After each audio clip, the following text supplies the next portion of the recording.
당신 나한테 한마디도 안 하고 이런 걸 저질렀어? 말했으면 허락했어? 안 했잖아. 미쳤어. 선정도 안 됐는데 먼저 돈을 쓰다니. 만약에 떨어지면 어쩌려고? 공사장 한가운데서 20년 부부가 처음으로 폭발했습니다. 1,000만 원 대출, 무너진 천장, 그리고 불확실한 미래. 대체 이 부부에게 무슨 일이 일어난 걸까요?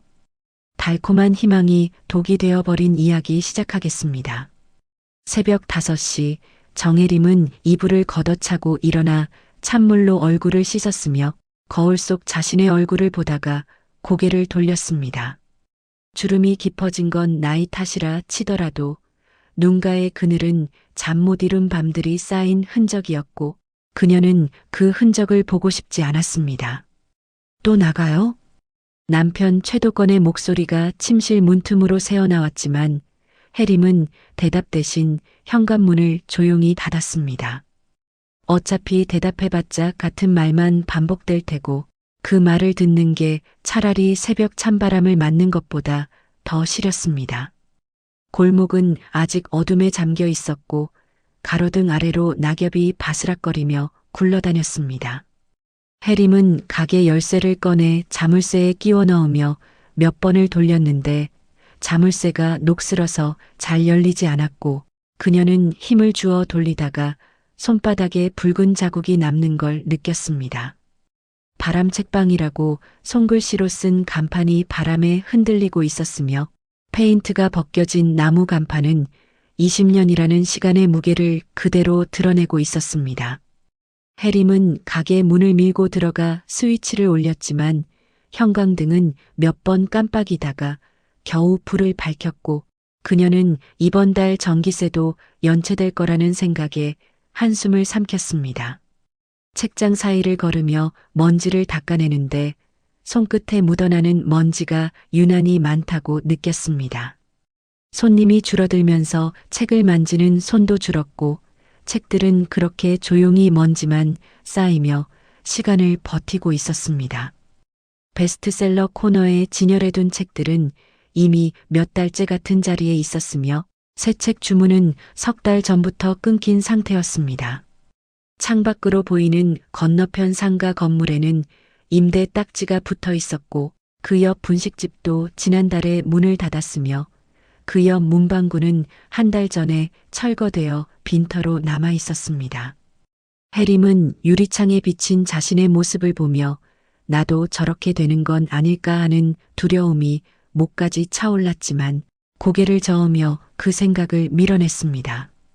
계산대 서랍을 열어 장부를 꺼내 펼쳤는데 빨간 글씨로 적힌 숫자들이 그녀의 눈을 찔렀습니다.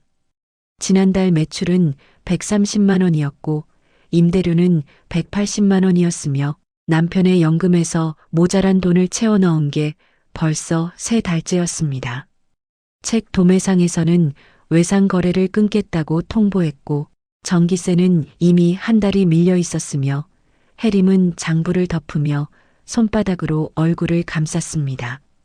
복합몰 때문이야. 거기만 없었으면. 그녀는 중얼거렸지만 그것도 핑계일 뿐이라는 걸 알고 있었습니다.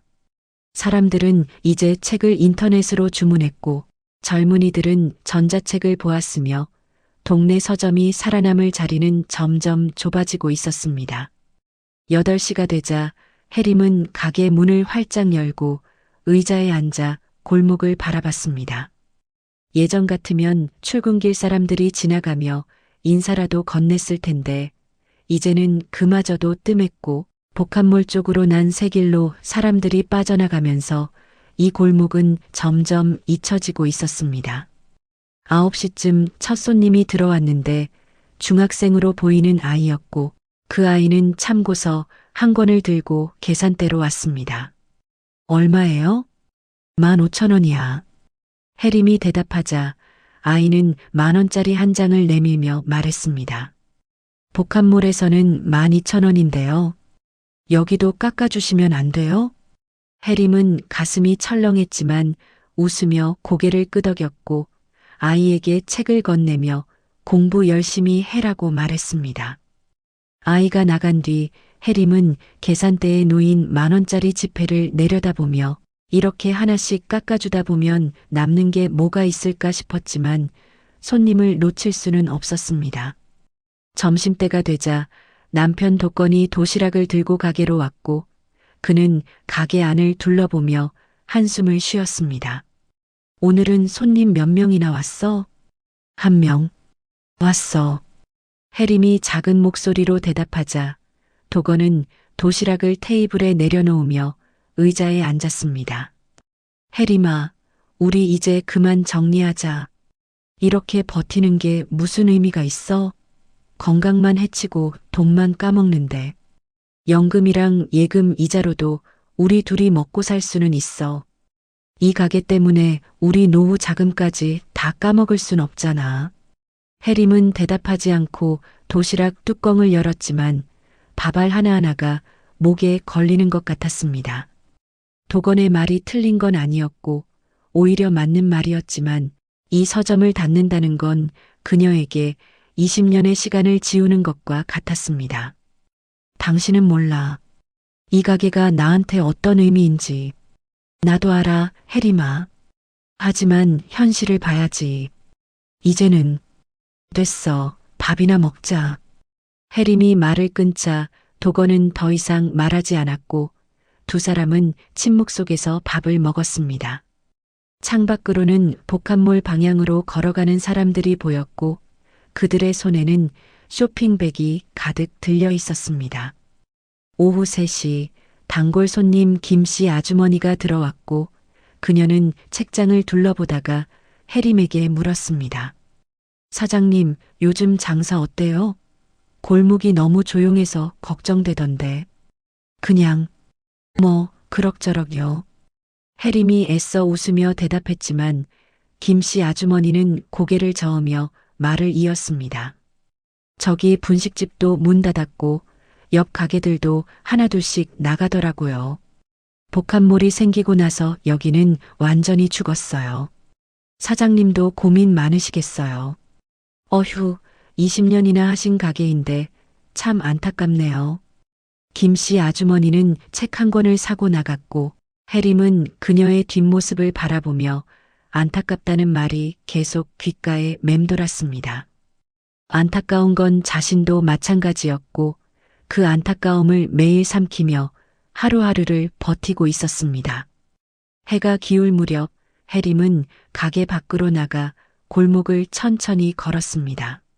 문 닫힌 가게마다 임대 팻말이 붙어 있었고 페인트가 벗겨진 셔터 앞에는 쓰레기들이 쌓여 있었으며 이 골목은 마치 시간이 멈춘 것처럼 쓸쓸했습니다.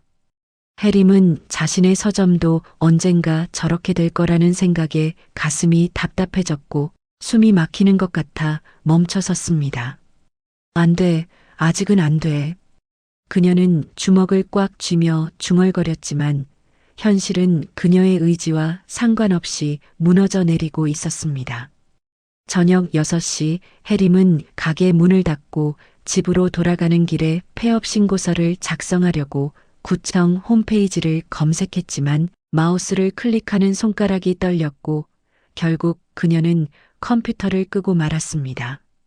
밤이 되어 침대에 누웠지만 잠은 오지 않았고 천장을 바라보며 20년 전 이 가게를 처음 열던 날을 떠올렸습니다. 그때는 모든 게 희망으로 가득했었고 책으로 가득 찬 공간에서 사람들과 이야기 나누는 게 행복했었으며 그 시간들이 주마등처럼 스쳐 지나갔습니다.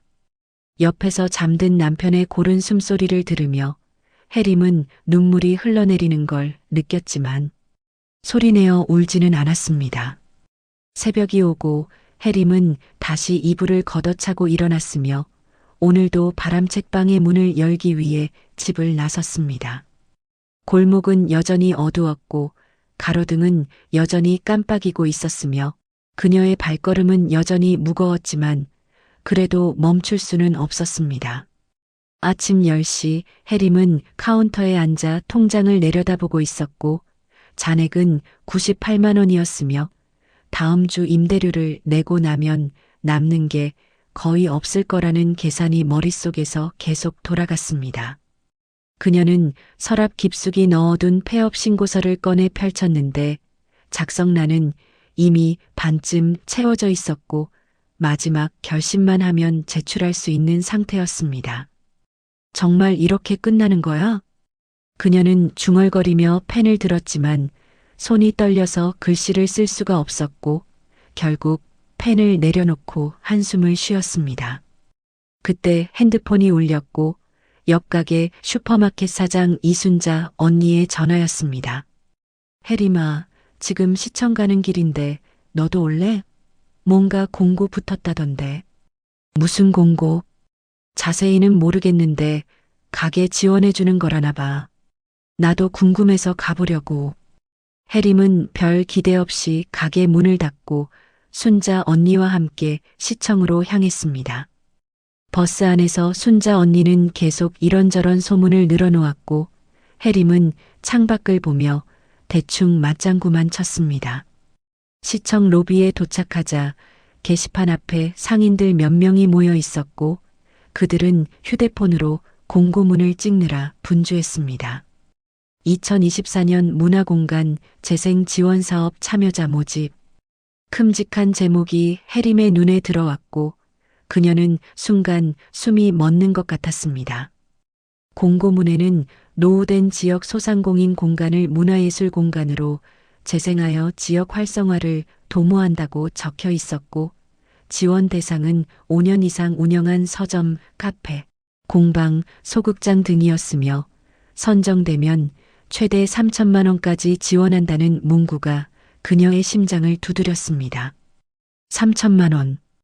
이게 진짜야? 혜림은 손으로 입을 가리며 중얼거렸고 옆에서 순자 언니가 그녀의 팔을 흔들었습니다. 혜림아, 이거 너 완전 딱이잖아. 20년 된 서점이면 자격 충분하고 문화공간으로 딱 맞잖아. 주변 상인들도 수군거리기 시작했고 한 사람이 큰 소리로 말했습니다. 나 아는 사람이 작년에 신청했는데 서류만 잘 쓰면 거의 붙는다더라. 시에서 밀어주는 사업이라 예산도 빵빵하대. 그래, 그럼 나도 해볼까? 당연하지. 이런 기회가 어디 있어. 공짜로 가게 리모델링 하는 건데. 혜림은 공고문을 다시 읽고 또 읽었습니다. 신청 기간은 이번 주 금요일까지였고 제출 서류는 사업계획서, 공간 활용 계획, 재무제표, 임대차 계약서 사본 등이었으며 그녀는 휴대폰으로 공고문을 찍으며 손에 떨리는 걸 느꼈습니다. 시청 민원실에서 담당 부서를 물어보니 3층 문화정책과라고 했고 혜림은 엘리베이터를 타고 올라가 복도를 따라 걸었습니다. 문화정책과 문패가 붙은 사무실 앞에서 잠시 망설이다가 문을 두드렸고 안에서 들어오세요 하는 목소리가 들렸습니다. 저기 문화공간 재생 지원 사업 관련해서 문의 좀 하려고요. 혜림이 조심스럽게 말하자 책상에 앉아있던 40대 중반의 남자 공무원이 고개를 들고 웃으며 대답했습니다. 아, 공고 보고 오셨어요? 앉으세요. 저는 담당자 윤태섭입니다. 윤태섭은 친절한 미소를 지으며 의자를 권했고 혜림은 긴장한 채로 의자 끝에 걸터 앉았습니다. 어떤 업종이세요? 서점이요. 20년 됐고요. 바람책방이라고. 아, 서점. 완벽하네요. 우리 시에서 특히 서점 같은 문화공간 살리는 걸 중점적으로 지원하거든요. 윤태섭의 말에 혜림의 얼굴이 조금 밝아졌고 그는 서류 파일을 꺼내 책상 위에 펼치며 설명을 이어갔습니다. 신청하시면 심사 거쳐서 선정되는데 사실 이번에는 예산이 넉넉해서 웬만하면 다 지원할 수 있을 거예요. 서류만 성실하게 작성하시면 충분히 가능합니다. 정말요? 3천만 원까지 지원된다던데. 네, 최대 3천만 원이고요. 공간 규모나 사업 내용에 따라 달라질 수는 있어요. 근대 서점이면 인테리어 비용, 책장 교체, 조명 공사, 카페 공간 마련 이런 거 하면 거의 3천 가까이 나올 거예요. 해림은 가슴이 뛰기 시작했고 윤태섭의 말 한마디 한마디가 희망처럼 들렸습니다. 그는 컴퓨터 화면을 돌려 보여주며 작년에 선정된 사례들을 설명했고 낡은 카페가 깔끔하게 바뀐 사진, 오래된 공방이 현대적으로 리모델링된 모습이 화면에 떴습니다. 보세요. 이런 식으로 완전히 달라질 수 있어요. 서점도 요즘은 단순히 책만 파는 게 아니라 복합문화 공간으로 가야 살아남거든요. 그렇긴 한데 저는 돈이 없어서 그러니까 지원 사업을 하는 거죠. 사장님 같은 분들 돕자고 만든 사업이에요. 윤태섭은 신청서 양식을 프린트해서 해림에게 건네주며 말을 이었습니다. 금요일까지 제출하시면 되고 어렵지 않으니까 차근차근 작성하시면 돼요.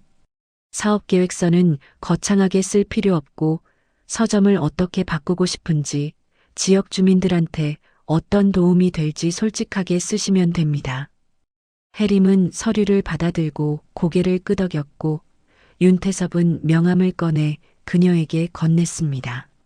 작성하다가 모르는 거 있으면 언제든 전화하세요.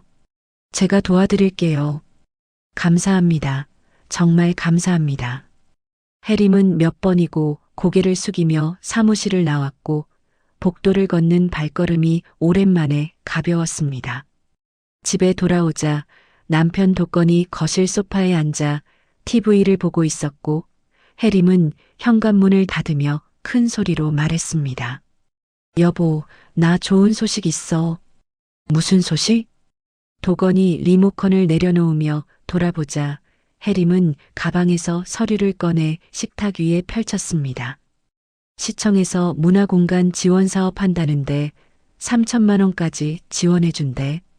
우리 서점도 신청할 수 있어. 3천만 원? 그게 무슨 서점 리모델링 하는 거 지원해주는 거야. 담당 공무원도 웬만하면 다 선정된다고 했어. 여보, 이거 하면 우리 서점 완전히 새로 태어날 수 있어.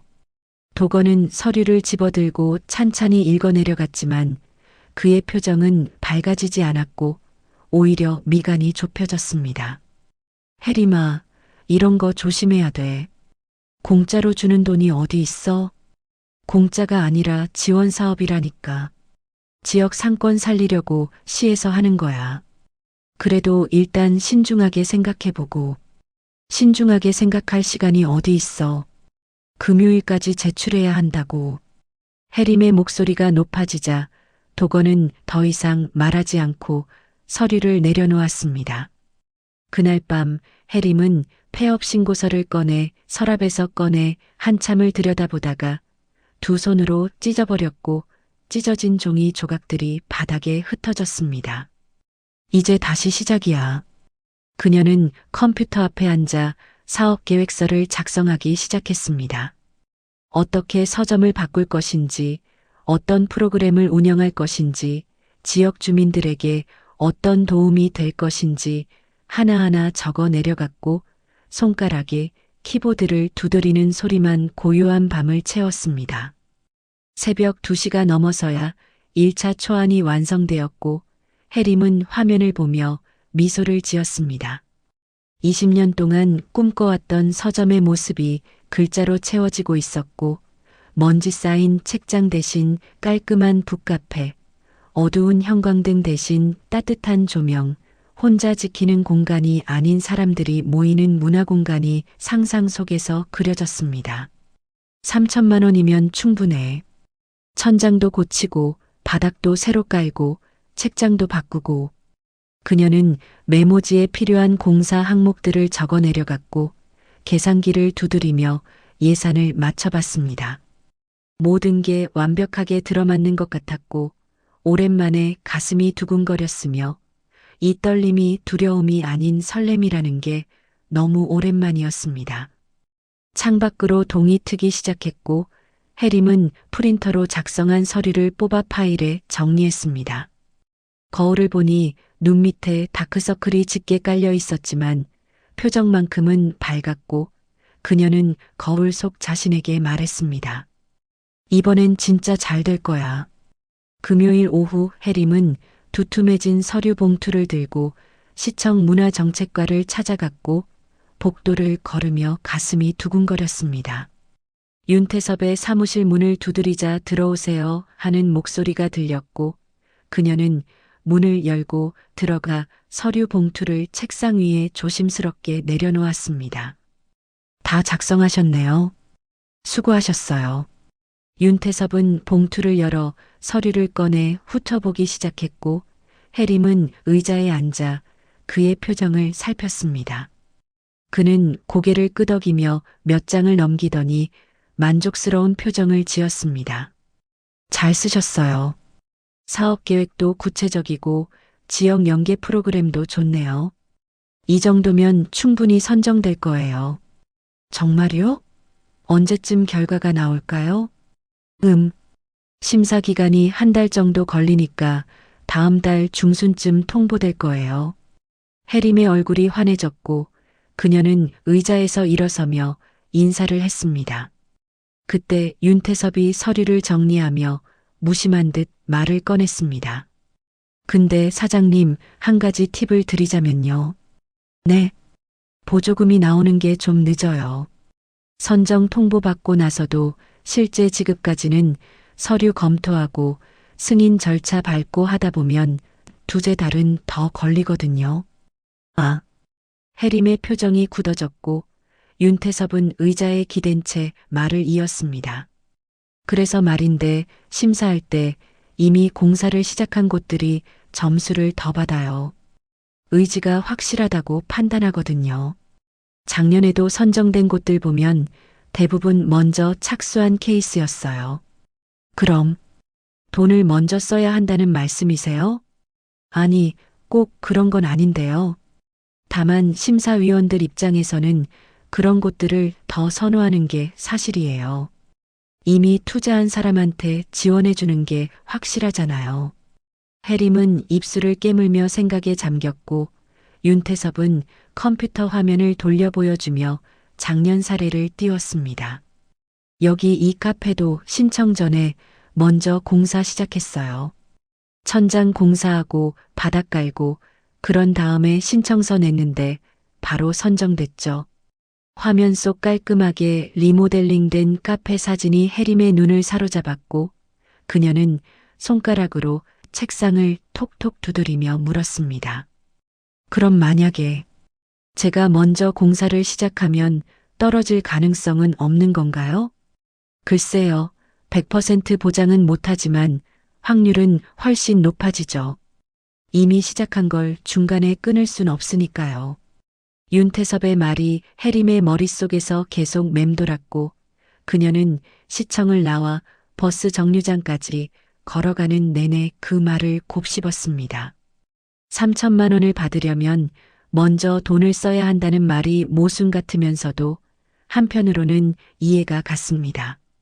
시에서도 확실한 곳에 지원하고 싶을 테니까요. 집에 돌아온 해림은 통장을 꺼내 다시 잔액을 확인했고 98만 원이라는 숫자가 그녀를 비웃는 것 같았습니다. 인테리어 공사를 시작하려면 최소한 1,000만 원은 있어야 했고 그 돈은 어디에도 없었습니다.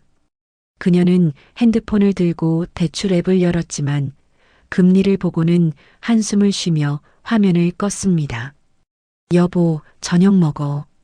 거실에서 도건이 부르는 소리가 들렸지만 해림은 대답하지 않고 방문을 닫았습니다. 그녀는 침대에 앉아 계산기를 두드렸고 천장 공사 500만 원, 바닥 공사 300만 원, 조명 교체 200만 원, 이렇게 더하다 보니 최소 1천만 원이 필요했습니다. 3천만 원을 받으려면 1천만 원을 먼저 써야 하는 아이러니가 그녀를 압박했습니다. 다음 날 아침 해림은 남편이 출근한 뒤 혼자 은행을 찾아갔고 상담 창구에 앉아 직원에게 대출 가능 여부를 물었습니다. 직원은 서류를 검토하더니 고개를 가로저었습니다. 신용대출은 어려우실 것 같고요. 담보가 있으시면. 담보는 없고요. 급하게 필요한 건데 그러시면 제2금융권 쪽으로 알아보시는 게. 해림은 은행을 나와 거리를 걸으며 고민에 빠졌습니다. 제2금융권 대출은 금리가 높다는 걸 알고 있었지만 다른 방법이 없었고 선정만 되면 3천만 원이 들어오니까 갚는 건 문제 없을 거라고 자신을 설득했습니다. 일주일 뒤 해림은 소액 금융업체에서 1,000만 원을 대출받았고 통장에 찍힌 숫자를 보며 한숨과 함께 안도감이 섞인 복잡한 감정이 밀려왔습니다. 금리는 연 15%였고 매달 이자만 12만 원이 넘었지만 그녀는 2달만 버티면 돼하고 스스로에게 말했습니다.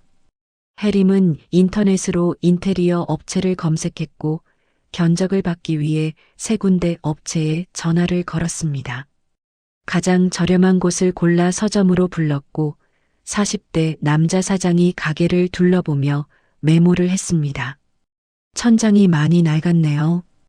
이거 다 뜯어내고 새로 해야 할 것 같은데 얼마나 들까요? 천장만 500은 보셔야 하고 바닥도 좀 그러네요. 여기 습기 찬 데 많아요. 바닥까지 하시면 총 900 정도. 조명도 바꾸고 싶은데요. 그럼 LED로 전체 교체하면 200 추가요. 다 해서 1,100만 원 정도 나올 겁니다. 해림은 계산기를 두드리며 숫자를 맞춰봤고 대출받은 돈으로는 조금 모자랐지만 어떻게든 해보기로 마음먹었습니다. 언제 시작할 수 있어요? 다음 주 월요일부터 들어갈게요. 공사 기간은 2주 정도 보시면 됩니다. 계약서에 도장을 찍는 순간 해림의 손이 떨렸지만 그녀는 주저하지 않았습니다. 이미 여기까지 왔으니 돌아갈 수 없었고 선정만 되면 모든 게 해결될 거라는 믿음이 그녀를 밀어붙였습니다. 월요일 아침 인테리어 기사 3명이 서점으로 들어왔고 그들은 사다리를 세우고 전동 드릴을 꺼내며 공사 준비를 시작했습니다. 해림은 책들을 상자에 담아 구석으로 옮겼고 먼지가 날리는 가운데 천장 패널이 하나씩 뜯겨나갔습니다. 이제 다시 활기를 찾을 거야. 그녀는 중얼거리며 공사 현장을 바라봤고 부서지는 소리가 희망의 소리처럼 들렸습니다. 천장이 벗겨지고 바닥이 걷어지고 오래된 것들이 하나씩 사라지는 모습이 마치 새로 태어나는 것 같았고 해림은 가슴이 뛰었습니다. 공사가 사흘째 되던 날 남편 도건이 점심시간에 가게를 찾아왔습니다. 그는 문을 열고 들어서자마자 멈춰섰고 눈앞에 펼쳐진 광경에 말문이 막혔습니다. 이게 대체 무슨 짓이야? 여보, 깜짝 놀랐지? 공사 시작했어. 곧 새 서점으로 다시 태어날 거야. 해림이 환하게 웃으며 말했지만 도건의 얼굴은 창백했고 그는 천천히 가게 안으로 걸어 들어와 무너진 천장과 뜯겨진 바닥을 둘러봤습니다. 돈은 어디서 났어? 이런 공사하려면 1,000만 원은 들 텐데. 대답 안 해? 해림아, 돈 어디서 났냐고. 도건의 목소리가 높아졌고 해림은 고개를 숙인 채 작은 목소리로 대답했습니다. 대출 받았어. 뭐? 대출을? 선정되면 3,000만 원 나온다니까. 그거로 다 갚으면 되잖아. 미쳤어? 선정도 안 됐는데 먼저 돈을 쓰다니. 만약에 떨어지면 어쩌려고. 안 떨어져. 시청 담당자가 확률 높다고 했어. 해림도 목소리를 높이며 맞섰고 두 사람은 공사장 한가운데서 서로를 노려봤습니다. 전동 드릴 소리가 멈추고 기사들이 어색하게 작업을 중단했으며 공기는 무겁게 가라앉았습니다. 당신 나한테 한마디도 안 하고 이런 걸 저질렀어? 20년 부부가 이렇게 하는 거야? 말했으면 허락했어? 안 했잖아. 맨날 가게 정리하자고만 하면서. 그게 당신 걱정해서 하는 소리라는 걸 왜 몰라. 도건의 목소리에 분노보다 절망이 섞여 있었고 해림은 그 절망이 자신의 가슴을 찔렀지만 물러설 수 없었습니다. 나도 이게 마지막 기회라는 거 알아. 이마저 안 되면 정말 끝이라는 것도 알고. 그러니까 이번만은 믿어줘. 혜림아. 제발. 이번만. 혜림의 목소리가 떨렸고 도건은 더 이상 말하지 않고 돌아서 가게를 나갔습니다. 문이 쾅 닫히는 소리가 울렸고 혜림은 그 자리에 주저앉아 머리를 감싸 안았습니다. 기사들은 서로 눈치를 보며 조용히 작업을 재개했고 드릴 소리가 다시 공간을 채웠지만 그 소리는 이제 희망이 아닌 불안으로 들렸습니다. 공사가 시작된 지 열흘이 지났고 서점은 70%쯤 완성되어 가고 있었습니다. 천장은 새하얀 패널로 교체되었으며 바닥에는 따뜻한 색감의 원목 마루가 깔렸고 새 LED 조명이 설치되어 공간이 훨씬 밝아 보였습니다. 혜림은 매일 가게에 나와 공사 진행 상황을 확인했고 조금씩 변해가는 모습을 보며 가슴이 뛰었습니다. 사장님, 이번 주면 마무리 공사 들어갑니다. 다음 주 화요일이면 완전히 끝날 거예요. 인테리어 사장의 말에 혜림은 고개를 끄덕이며 웃었지만 그 웃음 뒤에는 불안이 숨어 있었습니다. 매일 밤 핸드폰을 들고 시청 홈페이지를 확인했지만 선정 결과는 아직 나오지 않았고 윤태섭에게 몇 번 전화를 걸었지만 아직 심사 중이라는 똑같은 대답만 돌아왔습니다. 대출 이자는 이미 한 달치가 빠져나갔고 통장 잔액은 바닥을 드러내고 있었으며 혜림은 밤마다 천장을 바라보며 곧 결과가 나올 거야라고 자신을 다독였습니다. 남편 도건과는 그날 이후로 대화가 거의 없었고 그는 아침에 나가 저녁 늦게 들어왔으며 집안의 침묵은 점점 무거워졌습니다. 수요일 오후 혜림은 가게에서 페인트 칠이 끝난 벽을 쓰다듬고 있었습니다. 손끝에 닿는 매끈한 표면이 낯설었지만 기분이 좋았고 이 공간이 곧 손님들로 가득 찰 거라는 상상이 그녀를 행복하게 만들었습니다. 그때 핸드폰이 울렸고 모르는 번호였지만 혹시나 하는 마음에 받았습니다. 여보세요? 바람책방 정혜림 사장님 맞으시죠? 시청 문화정책과입니다. 순간 혜림의 심장이 쿵 떨어지는 것 같았고 그녀는 숨을 멈추고 전화기를 귀에 바짝 붙였습니다. 네, 맞습니다. 결과가 나온 건가요? 그게 죄송한 말씀인데요.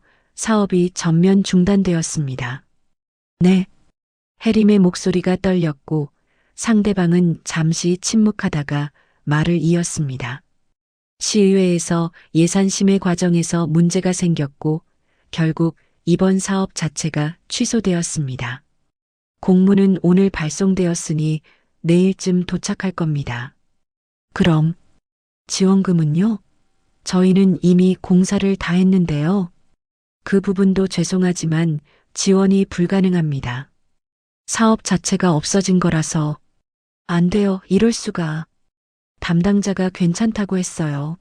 먼저 공사 시작하면 선정된다고 했다고요. 혜림의 목소리가 점점 커졌지만 전화 너머 목소리는 냉정했습니다. 개인이 판단해서 진행하신 부분은 시에서 책임질 수 없습니다. 다시 한번 죄송합니다. 저기요. 잠깐만요. 전화는 끊겼고 혜림은 핸드폰을 들고 멍하니 서 있었습니다. 주변의 모든 소리가 멀어지는 것 같았고 새로 칠한 하얀 천장이 그녀 위로 무너져 내리는 것 같았습니다. 손에서 핸드폰이 미끄러져 바닥에 떨어졌지만 그녀는 죽지 않았고 그저 그 자리에 서서 벽을 응시할 뿐이었습니다. 얼마나 시간이 흘렀을까 혜림은 바닥에 주저앉았고 새로 깔린 원목 마루가 차갑게 느껴졌습니다. 1,100만 원을 들여 만든 이 공간이 갑자기 거대한 무덤처럼 느껴졌고 그녀는 무릎을 끌어안고 고개를 묻었습니다. 다음 날 오전 시청에서 우편물이 도착했고 혜림은 떨리는 손으로 봉투를 뜯었습니다. 문화공간 재생 지원 사업 중단 안내라는 제목의 공문에는 예산 미확보로 인한 사업 전면 취소, 신청자 전원 탈락, 시의 귀책 사유 없음 등이 기계적인 문장으로 적혀 있었고 해림은 종이를 구겨 던졌습니다. 핸드폰을 들고 윤태섭에게 전화를 걸었지만 연결되지 않았고 다시 걸고 또 걸었지만 계속 전원이 꺼져 있거나 라는 안내 멘트만 흘러나왔습니다. 그녀는 시청으로 달려가 문화정책과를 찾았지만 윤태섭의 자리는 비어 있었고 다른 직원은 휴가 중이라는 말만 반복했습니다. 휴가요? 이 난리에 휴가를 가요? 그 사람이 저한테 먼저 공사하래서 한 건데 저희도 난처한 상황입니다. 예산이 없어진 건 어쩔 수 없는 일이고 어쩔 수 없다고요? 저는 1,000만 원 넘게 쏟아부었어요. 대출까지 받아서. 해림의 목소리가 울음 섞여 나왔지만 직원은 고개를 저으며 매뉴얼대로 대답했습니다. 개인 판단으로 집행하신 비용은 시에서 보상할 수 없습니다. 죄송합니다. 해림은 시청을 나와 인도에 주저앉았고 지나가는 사람들이 그녀를 쳐다봤지만 신경 쓰이지 않았습니다. 핸드폰이 울렸고 슈퍼마켓 순자 언니의 전화였습니다. 해림아, 너도 공문 받았어? 나 진짜 미치겠어. 500만 원이나 썼는데 다 날렸어. 담당 공무원 전화도 안 받더라. 우리 완전히 당한 거야. 동네 상인들 다 난리 났어. 다들 공사 시작했거든. 해림은 대답하지 못하고 전화를 끊었고 거리를 걸으며 발밑만 바라봤습니다. 가게로 돌아오니 새로 만든 공간이 그녀를 조롱하는 것 같았고 깨끗한 천장, 반짝이는 바닥, 밝은 조명 모두가 헛된 꿈의 잔해처럼 느껴졌습니다. 저녁 때 도건이 가게로 왔고 문을 열고 들어선 그는 해림을 찾아 안을 둘러봤습니다. 해림은 가게 한가운데 바닥에 앉아 있었고 무릎을 끌어안은 채 허공을 바라보고 있었습니다. 해림아. 도건이 조심스럽게 다가가 그녀 옆에 앉았지만 해림은 반응이 없었습니다. 그는 아내의 어깨를 살며시 감싸며 물었습니다. 무슨 일이야? 왜 이러고 있어? 사업이 없어졌어. 뭐? 시청에서 예산 없어서 취소됐대. 지원금 한 푼도 못 받아. 도건의 얼굴이 굳어졌고 그는 아내를 바라보며 말을 잇지 못했습니다. 해림은 고개를 들어 그를 보았고 눈가에 눈물이 고여 있었습니다. 미안해. 정말 미안해. 해림아, 지금 그게 중요한 게 아니야. 대출은 어떻게 할 거야? 모르겠어. 아무것도 모르겠어. 도건은 한숨을 쉬며 가게 안을 둘러봤고 새로 만든 천장과 바닥이 이제는 무거운 짐으로만 느껴졌습니다. 그는 아내의 손을 잡으며 말했습니다. 왜 이런 걸 혼자 떠안았어? 왜 나한테 제대로 말 안 했어? 말해봤자 반대할 거잖아. 당연히 반대했지. 이렇게 될 게 뻔했으니까. 도건의 목소리가 높아졌지만 곧 그는 목소리를 낮추며 고개를 저었습니다. 이미 엎질러진 물이야. 이제 어떻게 수습할지 생각해야지. 해림은 눈물을 닦으며 떨리는 목소리로 말했습니다.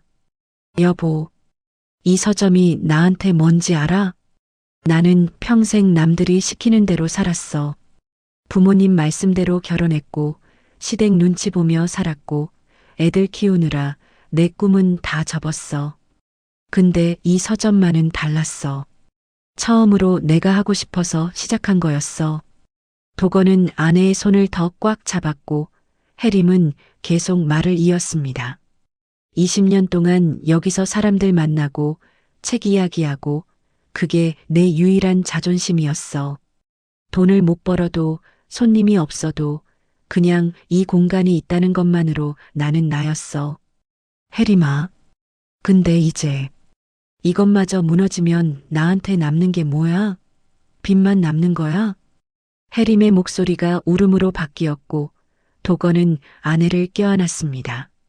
두 사람은 새로 만든 서점 한가운데서 서로를 붙잡고 있었고 밝은 조명 아래 그들의 그림자만이 길게 늘어져 있었습니다.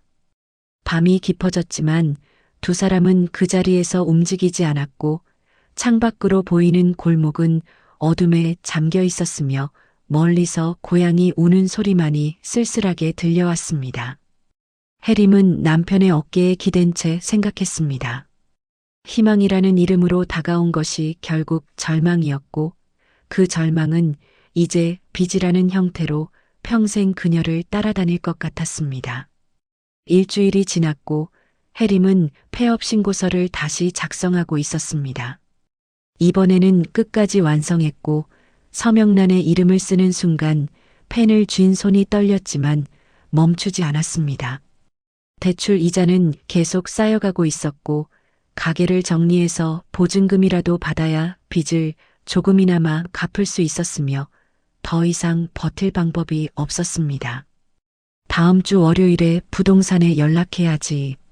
그녀는 중얼거리며 서류를 책상 서랍에 넣었고 가게 안을 천천히 둘러봤습니다.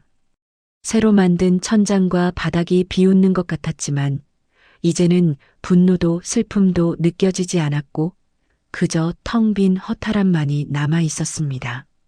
수요일 오후 해림은 카운터에 앉아 멍하니 창밖을 바라보고 있었습니다.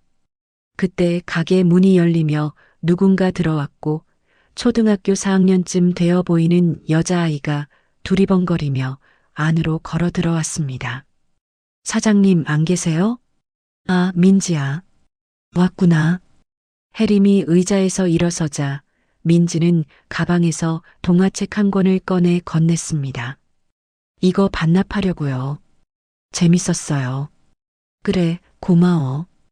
해림이 책을 받아들고 있는데 민지는 가게 안을 둘러보며 감탄했습니다. 우와, 완전 예뻐졌다. 천장도 새로 하고 바닥도 번쩍번쩍하고. 응, 그래.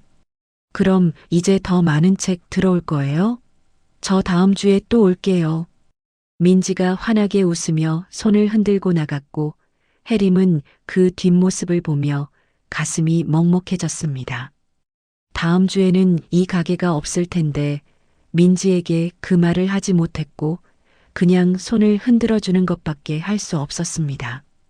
저녁 무렵 동네 슈퍼마켓 순자 언니가 김밥 한 줄을 들고 찾아왔고 그녀는 김밥을 테이블에 내려놓으며 한숨을 쉬었습니다. 해림아, 밥은 먹고 다녀? 얼굴이 완전 상했네. 언니도 힘들 텐데 왜 왔어? 그냥 혼자 있으면 더 우울할 것 같아서. 나도 요즘 잠을 못 자. 500만 원 날린 게 자꾸 생각나서. 두 사람은 나란히 앉아 김밥을 나눠 먹었고 창밖으로 해가 지는 모습이 보였습니다. 순자 언니가 김밥을 씹으며 조심스럽게 물었습니다. 너 가게 정리할 거야? 응. 더 이상 방법이 없어. 그래. 나도 그럴 것 같아. 20년이나 한 가게인데 참 안타깝다. 침묵이 흘렀고 두 사람은 말없이 김밥을 먹었습니다. 그때 가게 문이 다시 열렸고 동네에 사는 박 할머니가 지팡이를 짚고 들어왔습니다. 사장님 계세요? 할머니, 여기 앉으세요. 해림이 의자를 가져다 드리자 박 할머니는 천천히 앉으며 숨을 고르고 가방에서 봉투 하나를 꺼냈습니다. 이거 받아요. 이게 뭐예요? 돈이요. 얼마 안 되지만. 해림이 봉투를 열어보니 10,000원짜리 지폐 10장이 들어 있었고 그녀는 깜짝 놀라 고개를 저었습니다. 할머니, 이걸 왜 주세요? 전 받을 수 없어요. 이 서점이 문 닫는다며? 그러면 안 되지. 우리 손주가 여기서 책 빌려보는 거 너무 좋아하는데. 할머니, 내가 돈이 많지 않아서 이것밖에 못 주지만 받아요. 제발 문 닫지 말아요. 박 할머니의 눈에 눈물이 맺혔고 해림도 눈시울이 붉어지며 봉투를 손에 쥐었습니다. 그때 문이 또 열렸고 아파트 단지에 사는 김씨 아줌마가 3명의 아이를 데리고 들어왔습니다. 사장님, 우리도 도울 수 있는 거 없어요? 서점 계속해야죠. 저희 아이들이 여기 와서 책 읽는 거 너무 좋아해요. 다른 데는 시끄럽다고 눈치 주는데 여기는 사장님이 따뜻하게 대해주시잖아요. 아이들이 해림을 올려다보며 말했습니다. 아줌마, 우리 또 올 거예요. 해림은 눈물을 참으며 고개를 끄덕였고 김씨 아줌마는 핸드폰을 꺼내며 말을 이었습니다. 동네 맘카페에 올렸어요. 바람 책방 살리기 모임. 벌써 20명 넘게 참여한다고 했어요. 뭐라고요? 매달 10,000원씩 후원하기로 했어요. 그거면 임대료 반은 나오잖아요. 우리가 도울게요. 해림의 눈에서 눈물이 흘러내렸고 그녀는 손으로 입을 막으며 고개를 숙였습니다. 순자 언니가 그녀의 어깨를 토닥이며 말했습니다. 해림아, 너 혼자가 아니야. 그날 저녁부터 동네 사람들이 하나둘씩 찾아오기 시작했습니다. 누구는 책을 기부하겠다고 했고, 누구는 청소를 도와주겠다고 했으며, 누구는 손수 만든 쿠키를 가져왔습니다. 가게는 사람들로 가득 찼고, 오랜만에 웃음소리가 공간을 채웠습니다. 토요일 오전 동네 상인들이 모여 바람 책방으로 왔습니다. 철물점 사장은 선반을 고쳐주겠다고 공구를 들고 왔고 페인트 가게 사장은 남은 페인트로 벽에 그림을 그려주겠다고 했으며 분식집 아줌마는 점심 도시락을 준비해 왔습니다. 우리도 당했잖아요. 근데 여기서 포기하면 시청이 이기는 거예요. 우리끼리라도 뭉쳐서 이겨내야죠. 철물점 사장의 말에 모두가 고개를 끄덕였고 사람들은 각자 할 수 있는 일을 찾아 움직이기 시작했습니다. 누군가는 먼지를 닦았고 누군가는 책을 정리했으며 누군가는 화분을 가져와 가게 입구에 놓았습니다. 해림은 그 모습을 보며 눈물을 닦았고 남편 도건이 다가와 그녀의 손을 잡았습니다. 해림아, 이 사람들 봐. 내가 20년 동안 쌓아온 게 이거야. 여보, 돈이 아니야. 사람이야. 내가 만든 건 서점이 아니라 동네였어. 해림은 남편을 껴안으며 소리내어 울었고 도건은 아내의 등을 쓰다듬으며 함께 눈물을 흘렸습니다. 일주일 뒤 바람 책방은 다시 문을 열었습니다. 대규모 리뉴얼은 아니었지만 주민들이 직접 그린 벽화가 있었고 아이들이 만든 종이 깃발이 천장에 매달려 있었으며 동네 사람들이 기증한 책들이 선반을 채우고 있었습니다.